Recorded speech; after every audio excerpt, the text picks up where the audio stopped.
It's a beautiful day. It's a beautiful time to discuss yet again some important conversations that have risen up in the past few months. Uh, President Trump,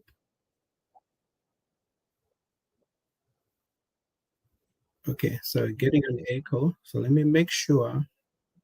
So we're streaming live. We're streaming live. So I want to make sure at least everything is good. Okay. All right, people.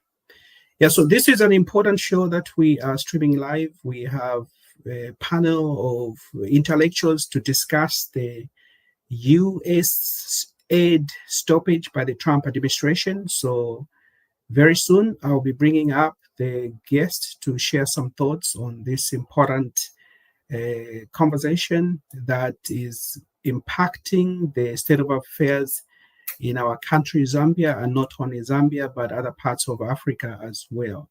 So sit back, relax as we get started in this important conversation.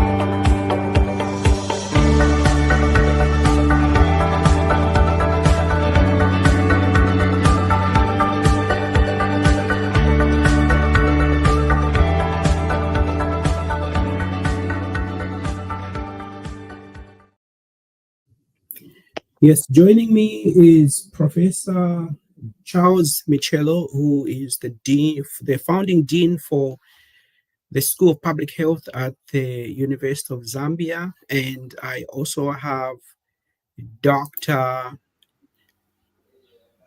Chungu from Zambia Open University. These are the colleagues who will be sharing some thoughts on this important should I say, life-changing decision by the Trump administration. So we are here to find out a little bit more. But to get started, we're going to start with Professor Michelo, and he's going to give us some introduction, and then thereafter we're going to go to Dr. Chungu. So, Professor Michelo, the Trump administration has taken some action that has impacted the country of Zambia. So before we get started, just do a little introduction about yourself so at least people know who you are. Thank you very much. Greetings on this forum. I'm Charles Michelo. My background is medicine. I'm a professor of biology. And as has been mentioned in the earlier introduction, I'm often known for starting the first school of public health at University of Zambia. It was a very first school in the country, and since then I went on to participate in starting many other schools. But I'm not with University of Zambia anymore. I'm currently Vice Chancellor for Research and Innovation at Creso University. And the Vice Chancellor at Creso University, but I do have a joint appointment with Nkwazi Research Institute, which I've founded to support many other universities in creating a sustainable research environment, providing evidence for programming. My main research area is HIV, and within HIV is HIV surveillance.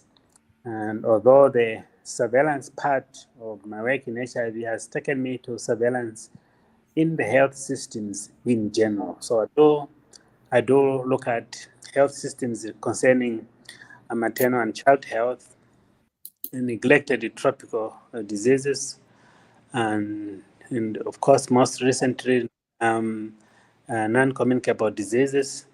And some of the work I'm doing currently is genomic surveillance of malaria with colleagues of mine at Across Research in Zambia, and we're doing this in Ghana. And so this surveillance part of my work has taken me in many other disease domains.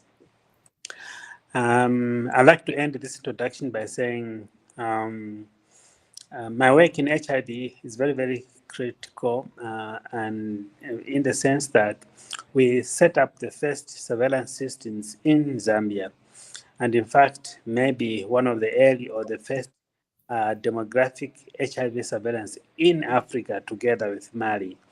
And at that time, the surveillance work and most of the work on HIV was supported from NORAD and CIDA Sweden. And up to 2002, when the Americans took over in Zambia, and subsequently PEPFAR. Oh my goodness. Sorry, there was a blackout. We tend to have blackouts. So I'd like to say and end there and just say, I think that some of the conversations today I'm very much alive to, because I have been alive in the HIV work, like in Zambia, since the Americans started supporting the HIV work in 2002. And I was the one in charge of the surveillance work at that time, together with my colleague Knut Fikisnes from Norway. Let me end the introduction at that point. Over to you. Thank you very much. Thank you. So that's Professor Michelo, who is a seasoned in this space of public health. And now let's have an introduction from Professor Chungu Mwila. Dr. Chungu Mwila. Greetings, sir. Professor guard jealously the professorship. I've been in trouble with Professor Michelo, if you called me a professor, Dr. Chungu Mwila. I'm currently a senior business management and trade expert or consultant at the Zambian Open University, where I recently served for 6 years as Dean of the School of Business Studies. I've done a number of things in my life, but specifically in the area of trade and regional integration. I served 8 years in Botswana, Gaborone, with the Southern African Development Community, SADC, after which I moved to the Common Market for Eastern and Southern Africa in Lusaka as Director for Investment and Private Sector Development. I also briefly served as Chief Executive of the Alliance for Commodity Trade in Eastern and Southern Africa, a program or project which was supported by USAID. Previously, I started my career as an academic, like Professor Michelo with the University of Zambia, as an economist, where I served for close to 12 years before moving into the regional and dealing more with regional integration, trade policy, business and private sector engagement. I've also overseen a number in my work, associated with my work, a number of USAID and other projects. I think let us end there for now. Yeah, so thank you, Doctor. So it's very easy to mix up the terms, doctor and professor, but we are certainly glad to have you gentlemen to share some thoughts on this important situation that is not only impacting Zambia, but Africa as a whole. So I don't know if there's a lady who is supposed to join us, but I think they're having some technical challenges. So we'll look out for that if they are able to join us. But we should be able to alert everybody once the other panelist joins us.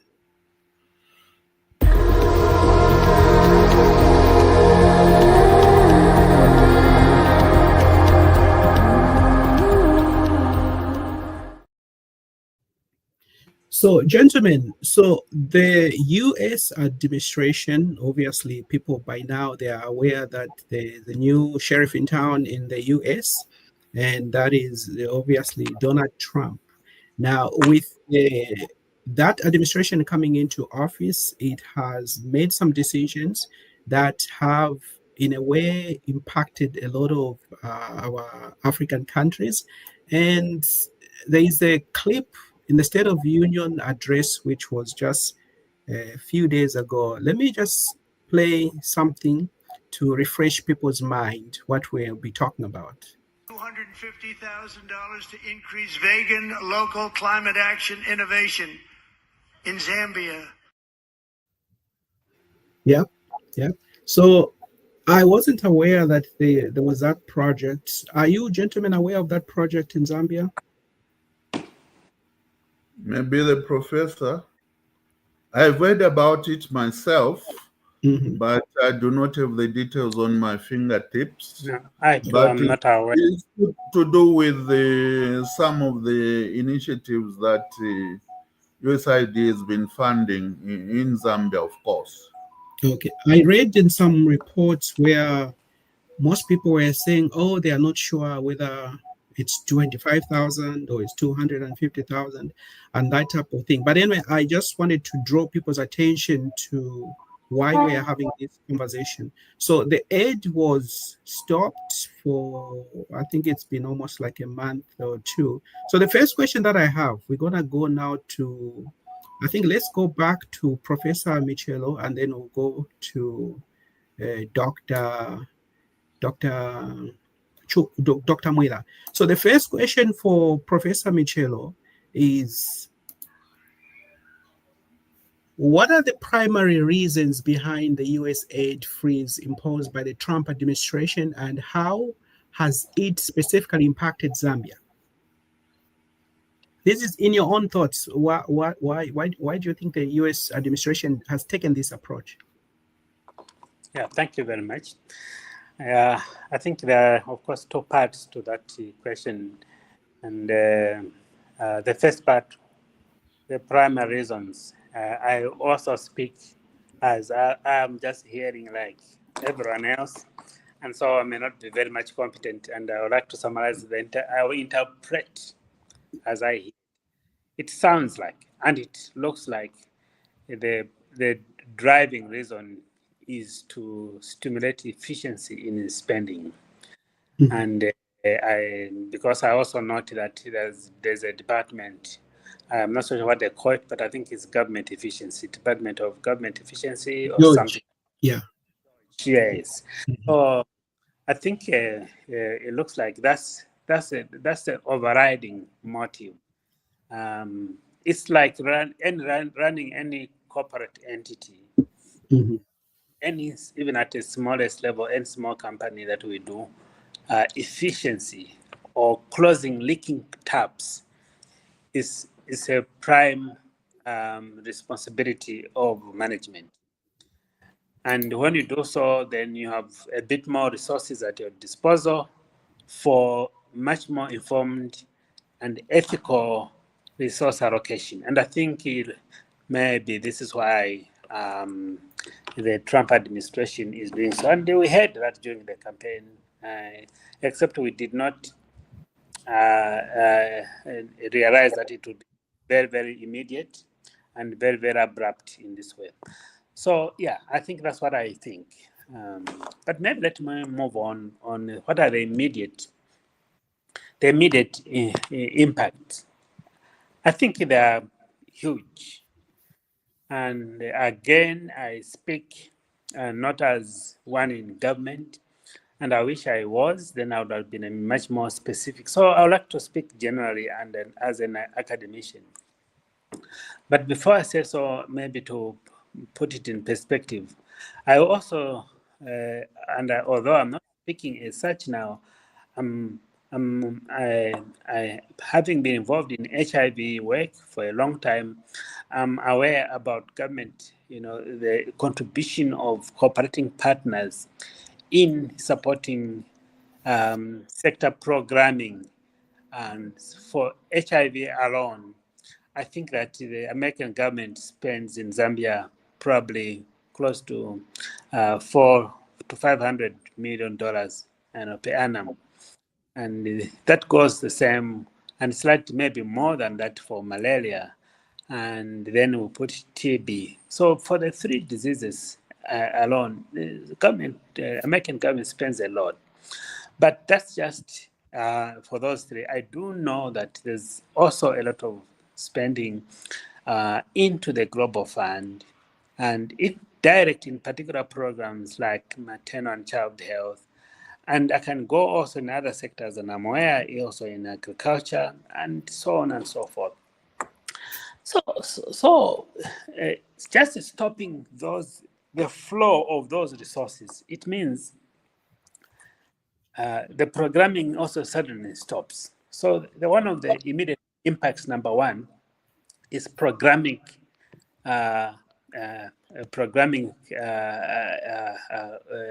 stoppage. And of course, because I'm a doctor, for everything of that nature, I want to equate it to like an ICU, an intensive care.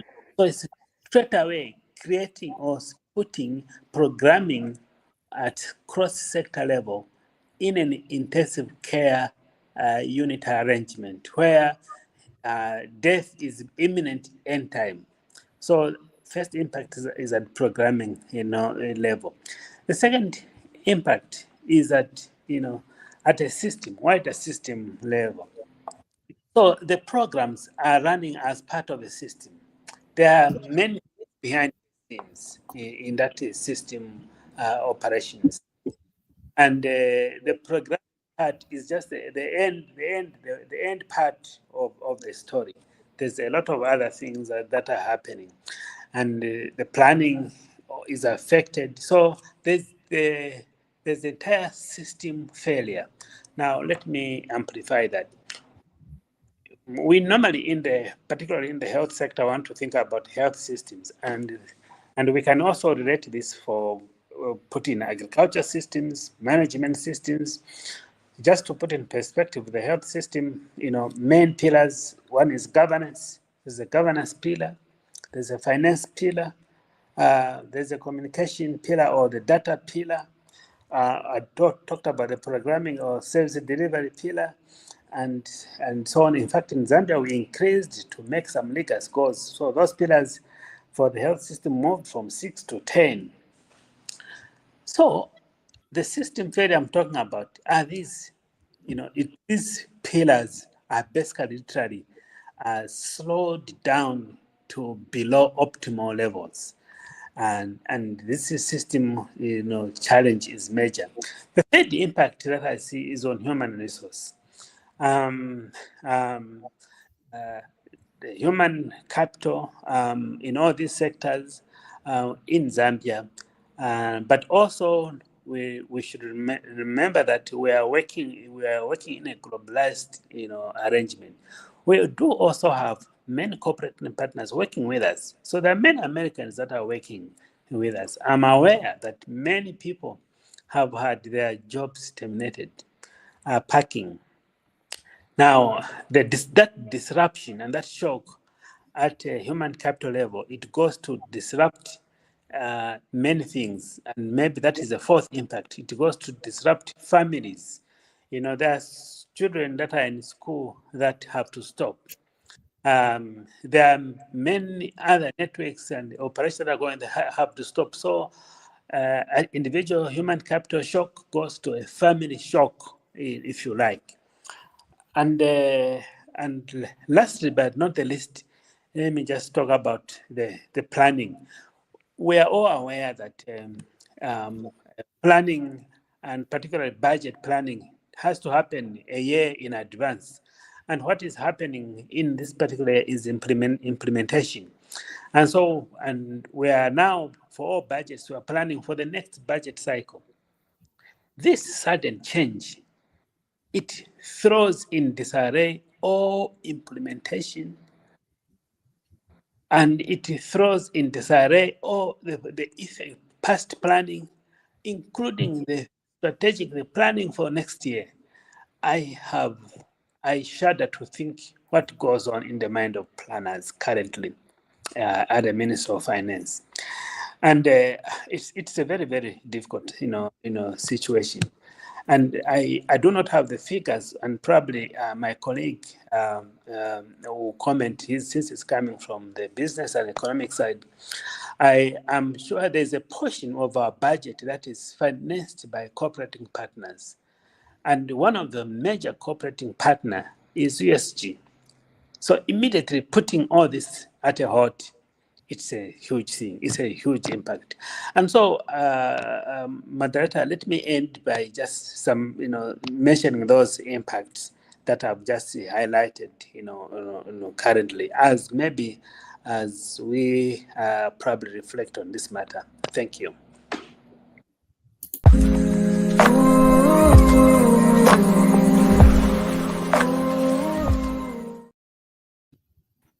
So, Dr. Chungu,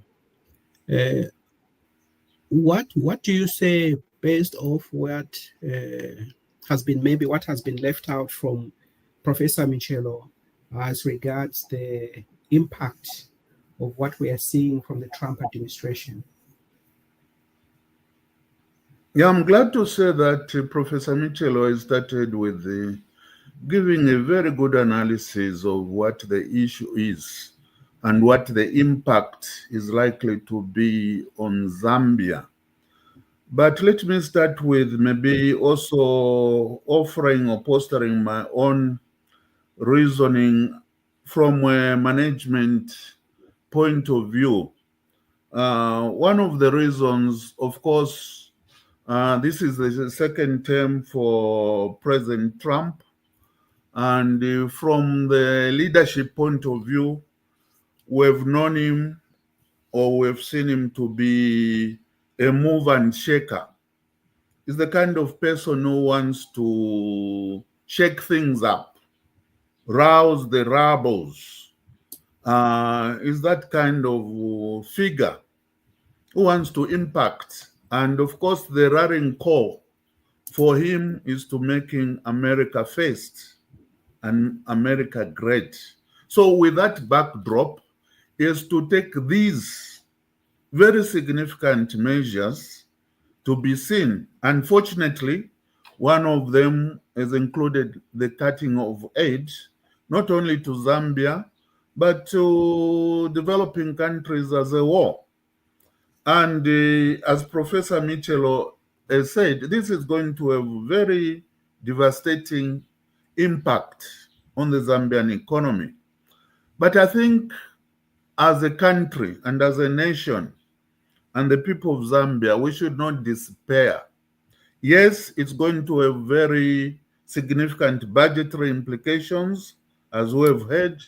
Yes, there are stories going around how it has impacted negatively on some of the families, the human resources, or people who are working for USAID and USAID supported projects. It has had quite far-reaching implications, and it won't only stop. Even if the program is going to be reinstated, it would already have done some damage to this. But as a country, really, what's important is how are we going to react to this? What measures? I think that is more important. That, and I was listening only the other day when the President Hakainde said, yes, it has come, we have lost this aid, this help, but we should, I think, take the bull by its own. We should look back. And I think the underlying problem, in my view, is that as countries, especially African countries, will become over-dependent on aid.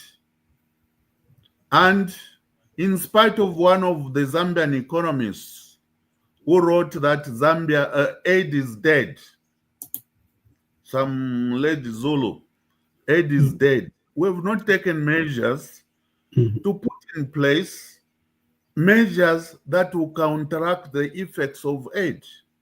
And this is the situation we are caught up in. And I think it brings to the fore a clarion call that as Zambia, as African countries, we should immediately be looking elsewhere in addition to the aid that we receive from the Western world and other parts of the world. Of course, I was talking to some colleagues the other day, if aid is shut its doors, why don't we look to China, to Russia, to Brazil and other countries? Maybe we can source our aid or the required resources from those countries. But I think that should not be the route that we should be taking at the moment. We should, as President Trump has done, is looking inward. What can he do for America? And we should be asking ourselves, what is it that we can do for Zambia as Zambians? How can we fill this finance gap which is arisen? And there are so many measures that we can do so. Of course, people have pointed out, maybe we have to produce more. Even the current sitting president has said we must produce. We must export more. We should have an export strategy that brings in revenue, that brings in foreign exchange for us to be filling in these gaps. Of course, the other route is through taxation with the Zambia Revenue Authority. And there's been debate that it's time maybe they widen the net, that they are only taxing the few people in formal employment. They should widen that net, that people in the informal sector are also brought in to generate the required revenue. I think it's time for us to be inward looking to see what resources we have and what projects that we are going to support. Because I don't believe that even if the America or President Trump, after the 90 days that is stipulated, comes to an end and he reinstates that support, financial support, we should go back and sit on our laurels and say, oh yeah, things are back to normal. But it can happen any other day. And we should be forward looking that what develops a country are its own resources, its own natural and human resources. We should be looking more. What strategy, what economic policies are we going to put in place that will generate more revenue? Having said that, I think as post-colonial African states, we've been made to believe that we should always look to the West, especially to the West, but I know there is also China, there's also Russia, and these other countries that we look up to as if they owe us something, when it shouldn't be the case. We should be able to assert ourselves and say, we can do it. Yes, we can, even without that aid coming to us. Of course, in the short term, people are going to suffer. The professor was talking that he ran an HIV program, and we know how devastating HIV and AIDS has been on this country. We know and are aware how COVID was devastating to this country. And of course, the US came to our aid. Other European countries like Sweden, Norway, also came to our aid. And I would like to believe that those have not been categorical, that they are cutting their aid. So a bit of aid is still flowing in. But of course, the major contributor is the United States of America. And it's time we began looking inwards, looking what is it that, how can we cut off these dependence links that have always existed since our independence? I think this is the issue that we have to deal with in the short term now. Maybe it was in the longer term or medium term, but it has now become immediate, for immediate attention.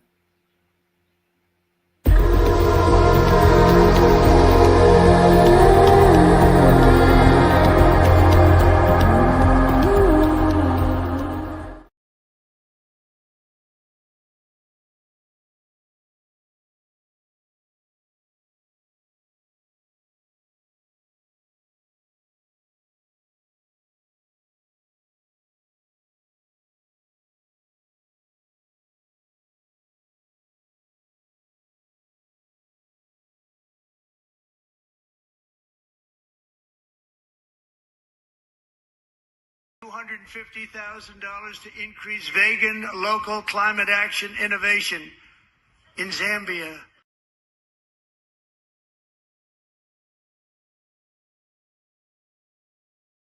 $8 million to promote LGBTQI+ in the African nation of Lesotho, which nobody has ever heard of. $60 million for indigenous peoples and Afro-Colombian empowerment in Central America. $60 million. $8 million for making mice transgender.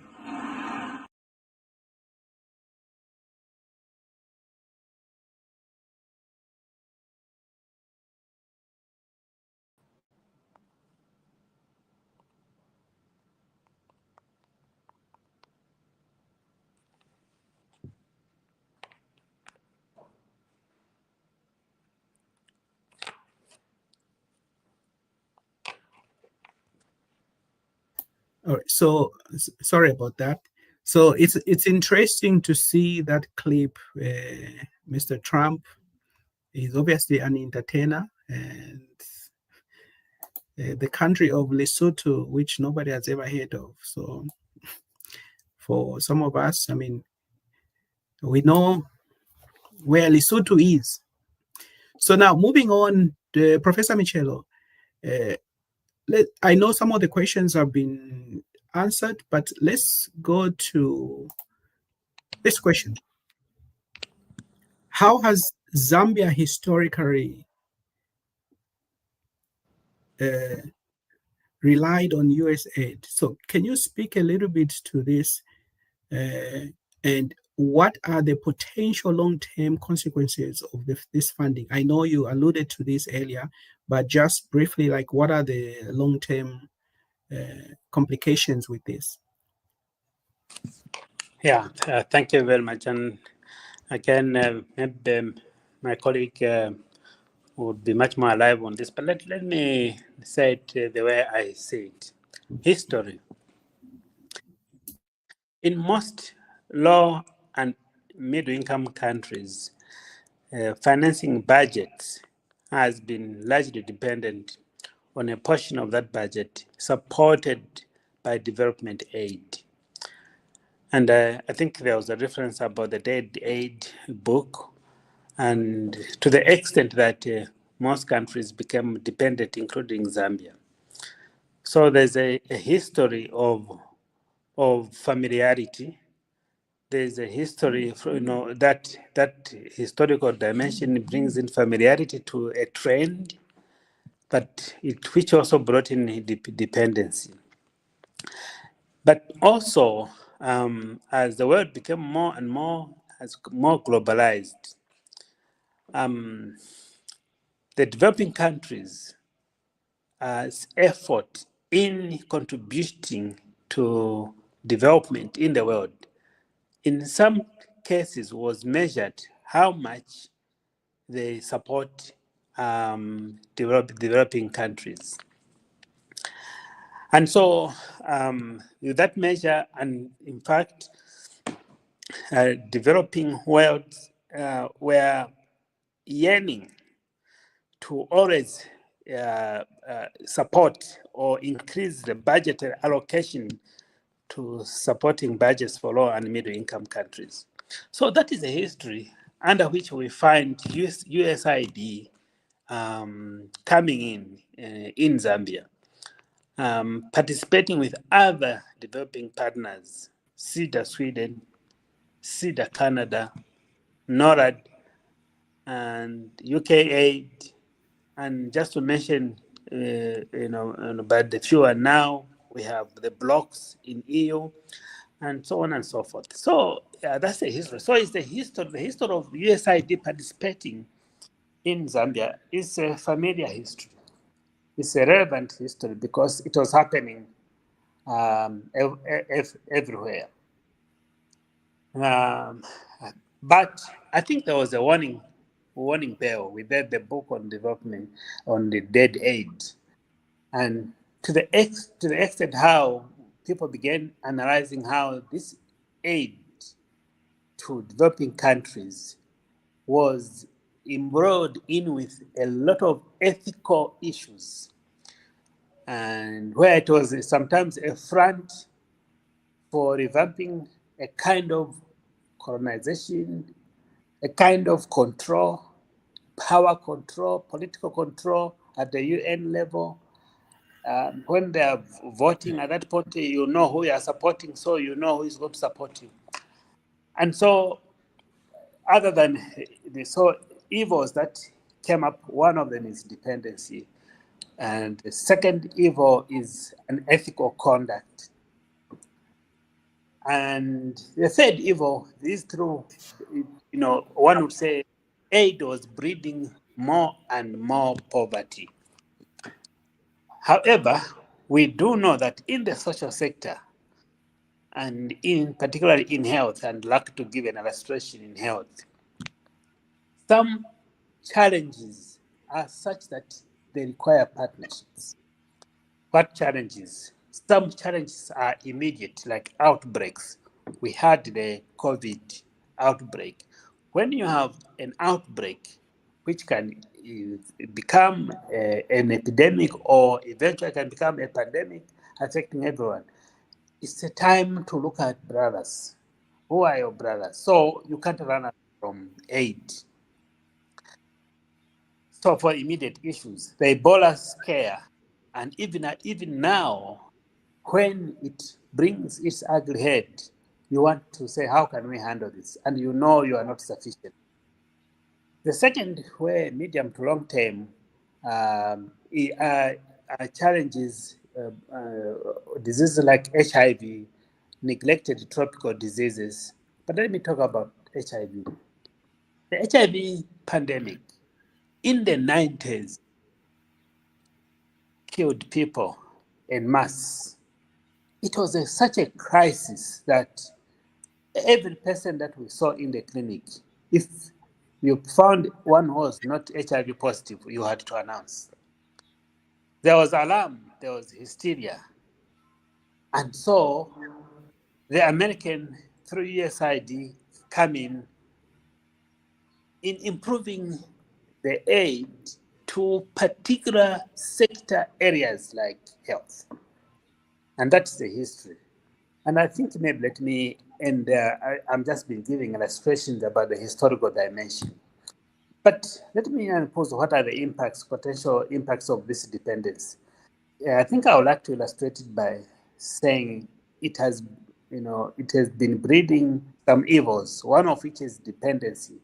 Two is also perpetuating poverty. Poverty, actual poverty, and poverty of the mind. No longer can we plan and think on our own. It's a huge problem. But now, with that dependency, you suddenly, abruptly, stop it. And so this stoppage has long-term effects because there are many things that you can't control when there's immediate, stoppage. And again, let me give the HIV scenario. Within the HIV support, other than just doing a surveillance on who has HIV, who doesn't have, when we started giving treatment, we're also checking who is responding and who is responding. Because some people became resistant. So you give the drug, but they are not responding. So now, and it's only the American government, so that came in to support the surveillance of those that were resisting. And so many advanced treatment centers have been set up. The last time I checked, I think there were 5 to 7 that have been set across the country. So when you abruptly stop that support, it means that the virus will not be for your planning. The virus will start rearming itself to increase its resistance. So we are likely to have emergence of resistant strains for HIV, and the infection might again become huge. And not just in HIV, in many others. And that may have long-term impacts on mortality, demographic impact on the country, but also many other health impacts on the country. But I'll end by saying the abrupt stoppage of aid, its long-term impact is it shakes us to the extent that even our planning abrupt. And the effect of abrupt planning, what is likely to happen if we don't manage abrupt planning, is that that abruptness is going to manage you for years to come. And I'll talk about this later on what can we do, but I would like to end by saying that might have long-term effects. Thank you.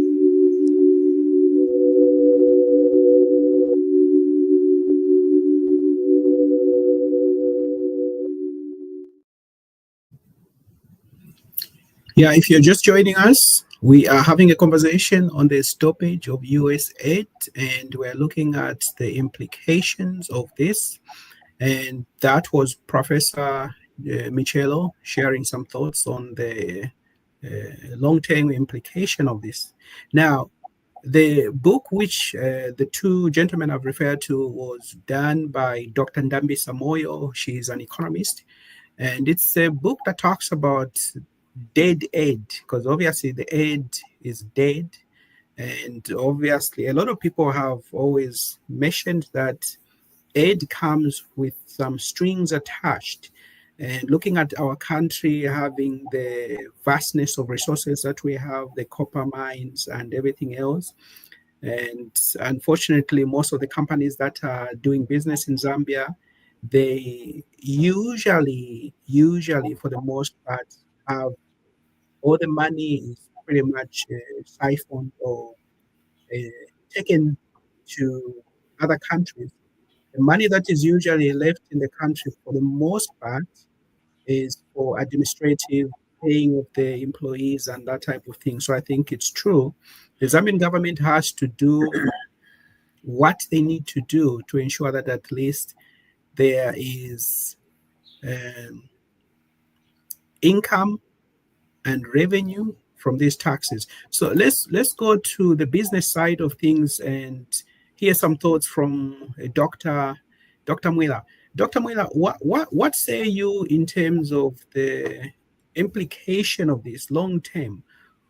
How should we reposition ourselves as a country, looking at the vastness that obviously the country has? And in your first part, you mentioned that Zambia needs, I'm paraphrasing, Zambia needs to look within. So where do we go from here in terms of the specific question is, what are the potential long-term consequences of this if we keep looking to foreigners, whether it's China, whether it's Russia? What are the long-term consequences of this funding stoppage? Yeah, let me begin perhaps by drawing a parallel or an analogy.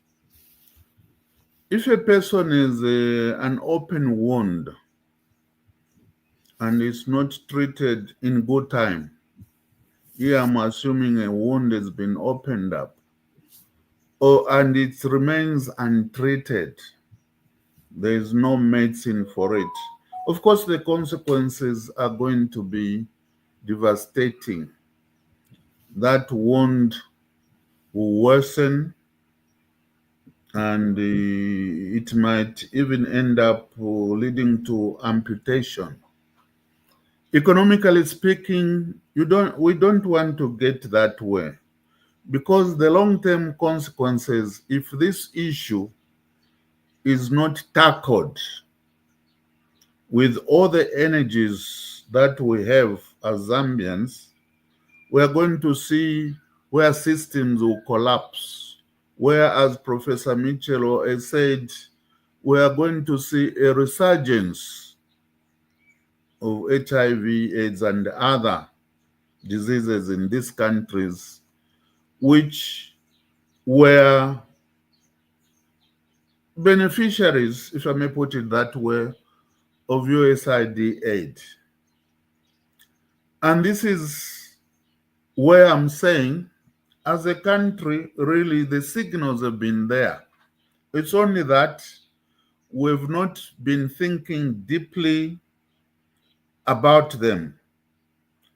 We've not thought about scenarios of what happens if the countries that were mentioned, such as Norway and Canada, stopped their aid. What would happen to some of these programs?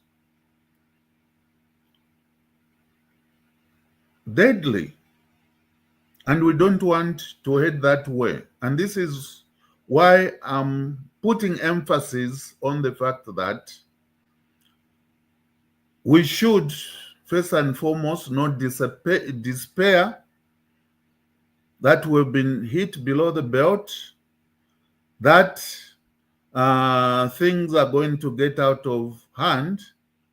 I think we have a country in which we live in, and we cannot let things to head in the wrong direction. And this is where I'm saying, together as a nation, with our collective leadership from government and other sectors or state actors, we should begin putting our heads together. And perhaps this is the time to bring in the private sector, that perhaps up to now, it has not played a role of directly being involved, other than doing business and making money or profit for their companies. But they've not perhaps played a more significant role in terms of corporate social responsibility. Here I would like to call upon our private sector in general to play that role. I'm sure it's possible they can fill in the gap in financing some of these programs where there is a shortfall. Corporate social responsibility. They should be able to work with communities, to work with government, to work with the church, and to see where the gaps are and how best can some of those resources that are being generated can towards financing our health sector, our agriculture sector, our water sector, energy sector. One may also wish here to underline the over-talked about mining sector, that Zambia has been blessed with huge minerals lying under the ground. But how much of these minerals as a country are we benefiting? There have been discussions of adding value to our minerals, owning our wealth, so that we are able to generate some investable surplus, that these mines should be able to generate surplus, which can be redirected to the other sectors of the economy, which is not seem to be the case at the moment. I think we have solutions within country, which if tackled with all the energy that we have, tactically, we should be able to fill in the gap. But let me add a caveat here, that we live in a global world, and even President Trump knows that America is not an island, and that he cannot completely cut off from the rest of the world. Therefore, I'm not suggesting that we can be completely 100% self-reliant. We still need our cooperating partners. And I'm pleased as I speak that in fact, some of our cooperating partners in Europe, in Asia, in Latin America, are prepared to work with Africa, to work with Zambia. We have emerging institutions such as BRICS, Brazil, Russia, India, China, and South Africa. And of lately, we have seen many other countries joining the BRICS model. Therefore, one should be hopeful that a new economic order is emerging where we are going to rearrange and reassert ourselves as independent African countries. Here one can also, having spent some time in dealing with regional cooperation issues, I think when such a time comes, the issue of the African Union, the United States of Africa, becomes more imminent. That as African countries, we should cooperate more, we should trade more, we should do more business to generate the revenue or income that we require to fund these programs. Yes, when you talk about your Baroness Dambiso Moyo talks about dead aid, she's right, because there are conditionalities involved with that, strangleholds on Africa. But we should be ourselves, be inward looking and see how can we do with the resources, which are not little, with abundant resources that we have. How can we develop them to address the issues? And it should not, our strategy should in fact, I would like to suggest, should go beyond merely reacting, because we are basically being reactionary. We are trying to react what has happened in America, and then we want to wake up and say, oh, what is it that we can do? For a long-term development strategy, we should plan 10, 20 years ahead of us. What is the kind of Zambia that we want to see in 10, 20 years' time? And we plan for that. And we allocate resources for that in all sectors of the economy, so that we don't wake up and say, oh, there's a budgetary gap. How are we going to fill it? We don't have the resources. People are going to be dying on the streets. We don't want to get to that situation. Therefore, Mr. Moderator, there is a solution within ourselves. We just have to reassert ourselves and say, yes, America is still our good friend, so is China, so are these other many countries globally. We should relate with each other peacefully, we should learn from each other. For example, instead of depending on so much aid from the United States, but from a business point of view, we look at their technologies. This is what China has been doing. They look at American technology. How can we adapt it for our own environment? So America is still useful to Zambia, still useful to the US, because they are advanced in terms of technology. And we need some of that technology to come to our country so that you can utilize it to come up with the fruitful results.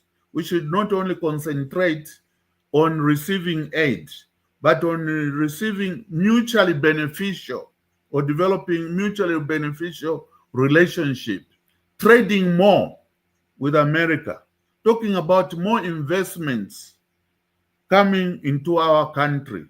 How can we take that technology or bring investment into our country so that we can come and generate more revenue and fill up these arising financial gaps so that we are not caught napping?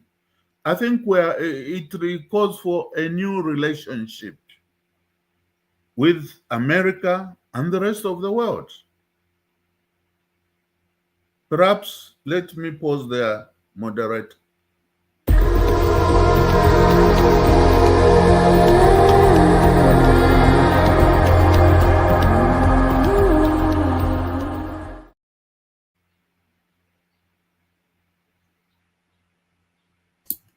All right, so we are in the final phases of this conversation. I know we've been going for almost an hour now, so we are going to switch into your final thoughts or words as we conclude on this important conversation. I know I think there will be need for us to circle back at some time to see where Zambia is at, especially if we can get some input from the government. I think that will be helpful. So, Professor Michelo, let's go to Professor Michelo.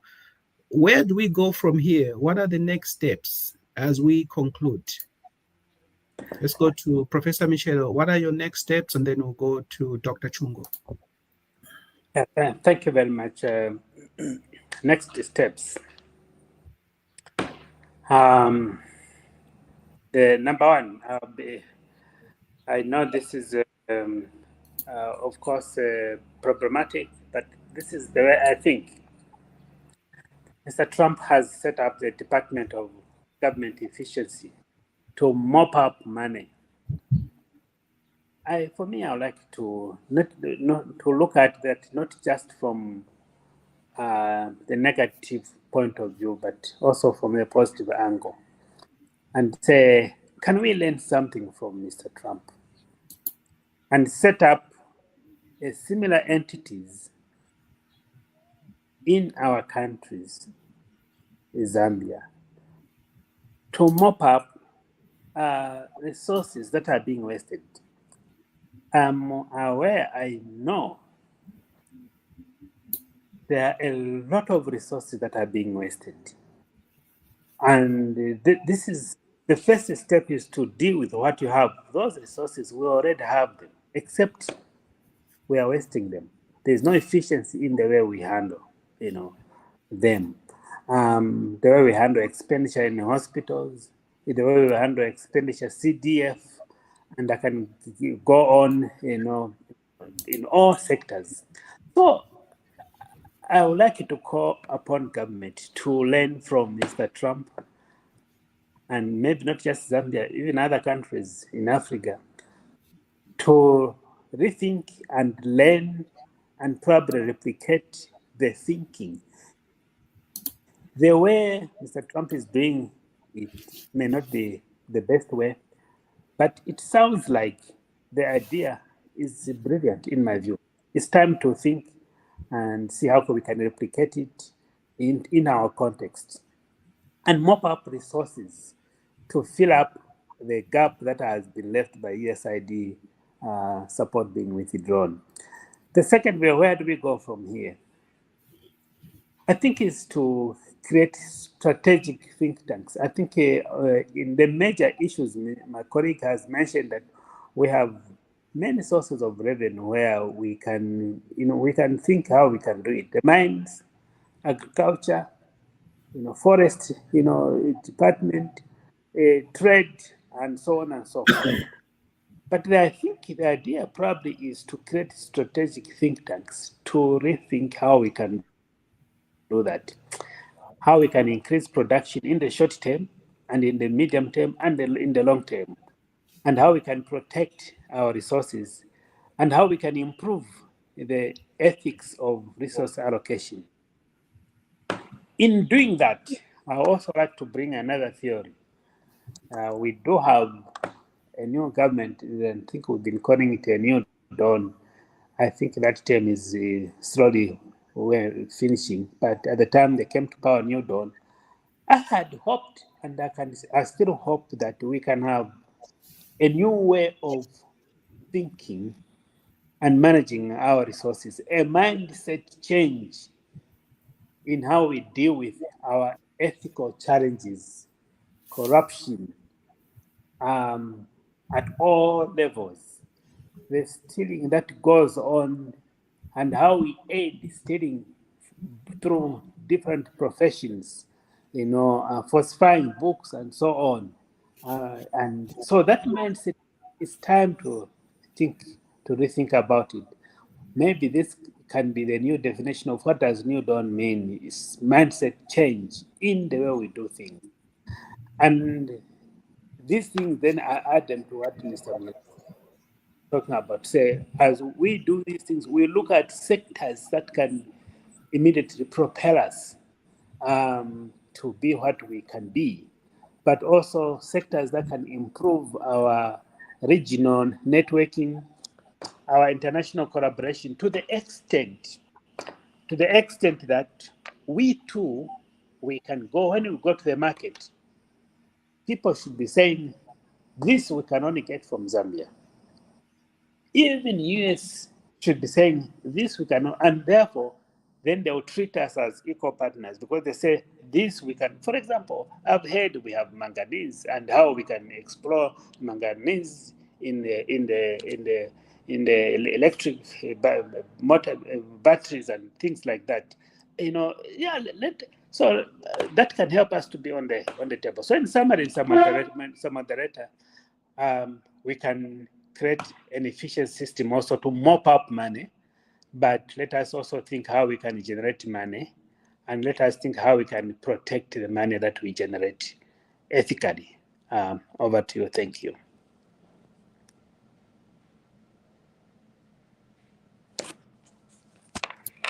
Yeah. So thank you. I think that was nicely put. There are obviously ways where the government and the people of Zambia can make some adjustments, and also it speaks to the mindset, because I think the culture that we have in our country, I mean, if we are honest, we know we have a long way to go. The culture of Nchekeleko, what's in it for me, what's my benefit, I think that is greatly and deeply making us all look like, I mean, we all don't know what we are doing. So I think let's see what we can learn from this. And let me go now to Dr. Chungu to see what he has to say in terms of the next steps. Where do we go from here, Dr. Chungu? Perhaps I should write a book beginning from this platform. Oh, yes, definitely. Yes. And I'll deserve what I'm being referred to. Yeah, very interesting discussion up to this point. In terms of summary, I think point number one, we cannot and should not underestimate the likely consequences or impact of the withdrawal, or is it temporary or permanent withdrawal of aid by the United States through its agents. That is going to have negative impact, long-term impacts, if it's not addressed. And I mean, if not addressed immediately, we should begin. And I'm glad that the other day I was listening that even the president is aware of the implications of this withdrawal. And I hope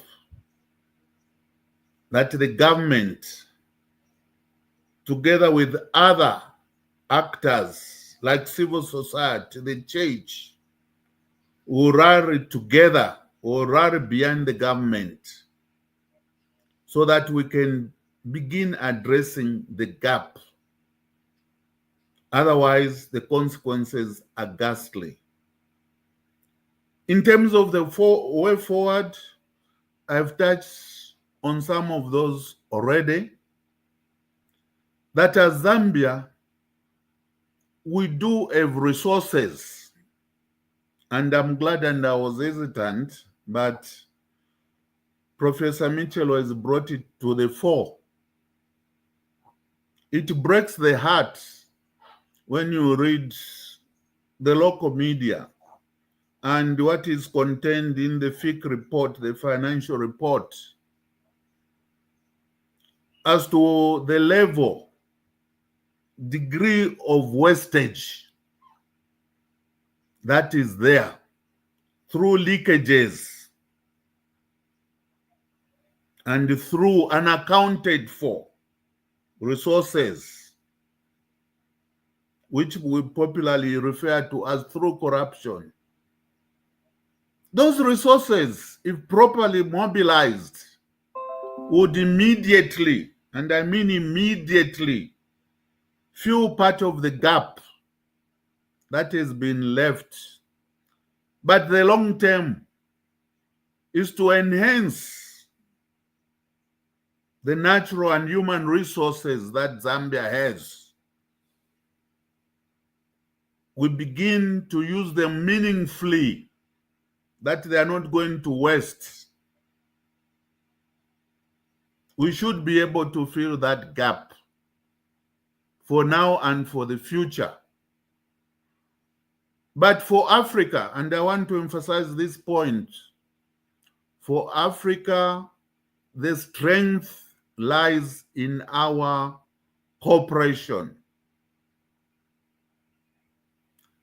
The United States is able to talk and speak as they do because they have power.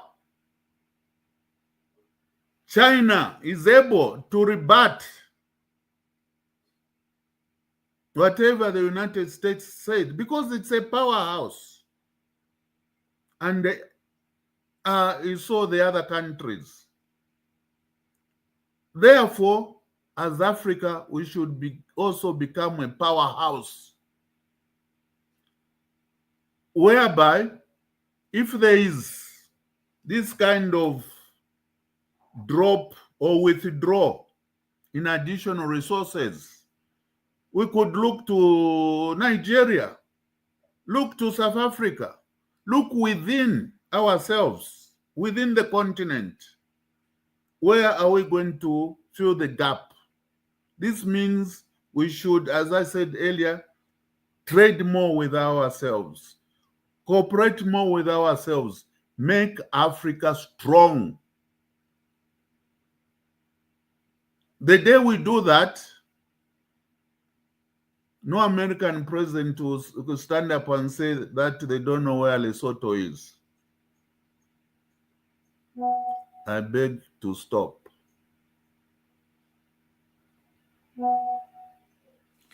Yeah, so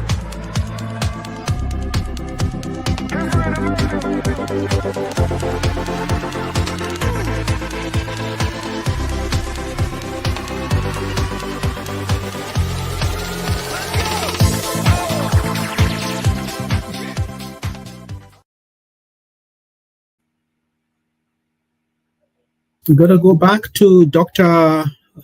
Mwila to conclude his thoughts, and then we'll be able to summarize. So, Dr. Mwila, please proceed. I know you were briefly interrupted there.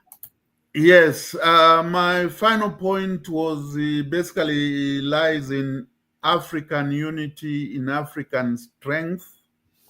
I wanted to underline that point, that the United States is a powerhouse, and so is China, and so are these other countries. If you look at them, they're able to stand on their own. This is what is lacking, not only for Zambia, but for Africa as a whole. We should be able to stand on our own as a continent. We should enhance our God-given resources, put them to the development of our countries, to finance the various problem areas in the various sectors, and this problem would not arise because we'll be dealing with each other as equal partners. And that is important. But in the meantime, we should awaken to the fact that yes, indeed, this aid has been withdrawn, and we don't know for how long. We are just speculating we're ahead of 90 days. But should it continue, I think the onus is on us, first and foremost, on our governments, to ensure that we come up with strategies that are aimed at developing our own resources and using those resources for meaningful purposes, like for the health sector in this particular case. This is what I would like to say. Have I also been interrupted? I can't hear you. Yeah, so no, you're not been interrupted. So now we are just going to. I'm a strong Pan-Africanist. That's why I'm calling for African unity. Yes, there is need for us as African people to leverage our resources and our numbers, and I think we can be able to accomplish even much more. So I think just in a minute or less, your words of encouragement to the Zambians, especially the people who've been impacted, just in a minute or so, what would you say? Let's go to Dr. Mwila, speaking to the Zambian people directly. Yeah, I think we should be able to reassert ourselves as Zambians. This is a situation which is befronted us, but I see no need to despair. What I see is we should tackle the problem head on, collectively with our own government, and I'm sure it's something that will come to pass.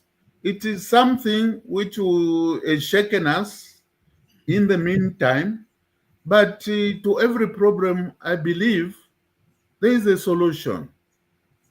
Those would be my encouraging words to Zambians, even to those who have lost their jobs, that they should not disappear.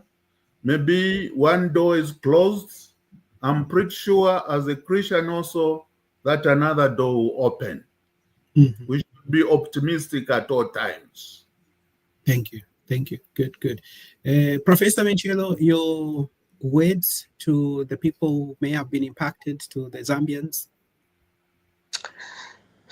Yeah, I think it's to say we should together just remain united, but maybe we should together lobby government so that the government takes ownership and leadership. How? By immediately restoring whatever has been lost, such as if today, and I'd hope that maybe strategic think tanks, webinars like this ones, discussions should have been there, endeavors at a country level to discuss what we do.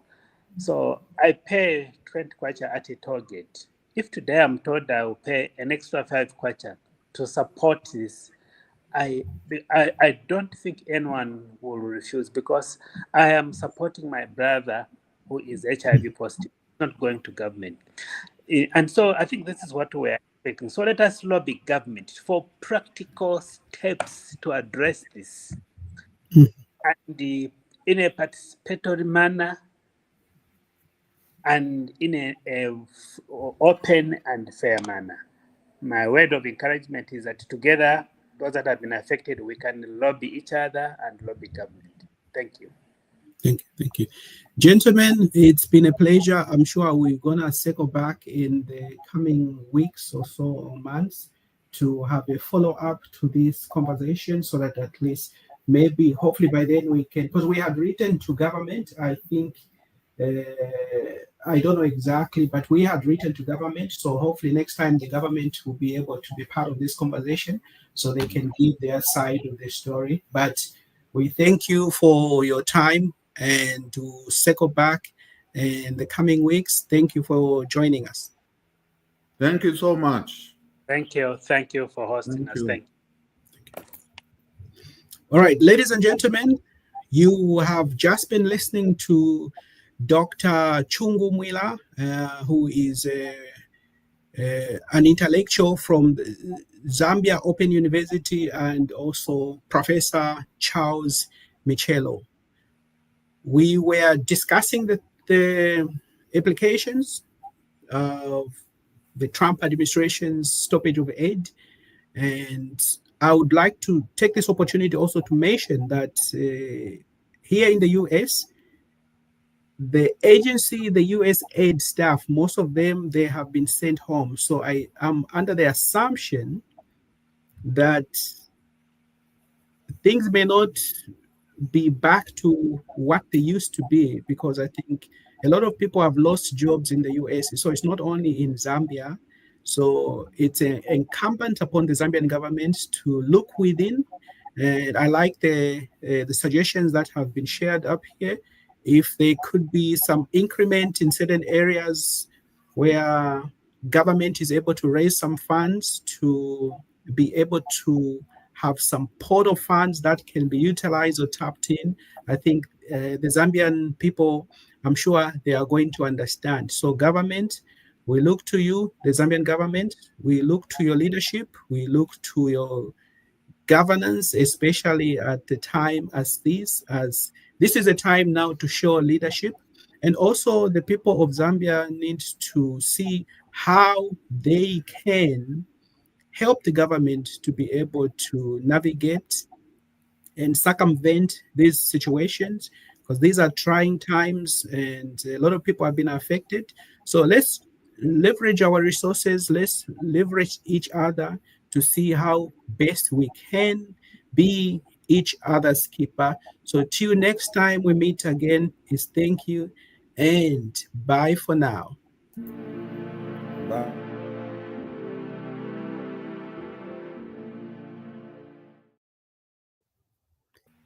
Thank you, ladies and gentlemen. Till we meet again next time.